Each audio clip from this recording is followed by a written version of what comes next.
আসসালামু আলাইকুম রহমতুল্লাহি ওয়া বারাকাতুহু। এই পাঁচটি কাজ যদি আপনি করেন, আপনার জীবনে যদি আপনি এই পাঁচটি কাজ করেন, তাহলে আপনি ধ্বংস হয়ে যাবেন। এজন্য এই পাঁচটি কাজ থেকে আপনি বিরত থাকবেন। এক নাম্বার হচ্ছে, আপনি যে কাজের প্ল্যান করেছেন এই কাজের কথা আপনি কারো কাছে বলবেন না শেষ হওয়া পর্যন্ত।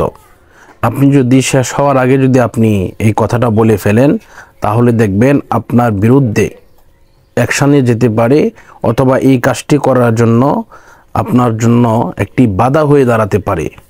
তাহলে এক নাম্বার চলে গেল যে কোনো ধরনের প্ল্যান কাউকে বলা যাবে না। দুই নাম্বার হচ্ছে আপনার ফ্যামিলির কথা বাহিরের কারো কাছে জানানো যাবে না। যদি আপনি আপনার ফ্যামিলিগত কথা যদি বাহিরের কারো কাছে যদি আপনি জানান, তাহলে আপনার কোনো না কোনো একদিন আপনার দুর্বলতার সুযোগ নেবে, নিয়ে সে আপনাকে ঘায়াল করবে। এজন্য এটাও করা যাবে না। আপনার ফ্যামিলির কোনো দুর্বলতার কথা বাহিরে জানানো যাবে না, বাহিরে জানালে সমস্যা হবে। 3 নম্বরে হচ্ছে, আপনি কোনো জায়গায় যদি যেতে চান, তাহলে এই কোনো জায়গায় যে আপনি যাবেন সেই জায়গার কথাও আপনি বলবেন না, প্রকাশ করবেন না। আপনি যদি প্রকাশ করেন তাহলে আপনার সমস্যা হয়ে যাবে, অসুবিধা হয়ে যাবে। 4 নাম্বার হচ্ছে, আপনি কি বাজার করছেন, আপনি কি খাচ্ছেন, কি খাওয়া দাওয়া করছেন, কেমন আপনি থাকছেন, ভালো থাকছেন না মন্দ থাকছেন, এই সমস্ত কোনো কিছু আপনি কারো কাছে প্রকাশ করবেন না। তাহলে দেখবেন আপনার সাথে একটা ইগনোরত একটা ভাব থাকবে।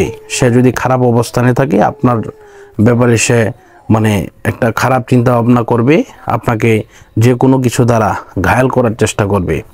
5 নম্বরে হচ্ছে, আপনি যাদের সাথে চলাফেরা ওঠা বসা করেন, আপনার আর্থিক লেনদেনের ব্যাপারে কারো কাছে শেয়ার করবেন না, এবং কারো কাছ থেকে ধার নেবেন না, ঋণ করবেন না। তাহলে আপনি ইনশাল্লাহ এই 5টি বিষয় যদি আপনি মেনে চলতে পারেন, ইনশাল্লাহ আপনি সাকসেসফুল হয়ে যাবেন। আপনার দিন ভালো চলবে এবং আপনি কারো কাছে হাত পাতার জন্য কোনো দিনই আপনার প্রয়োজন হবে না। আসুন আমরা এই 5টি কাজ মেনে চলি।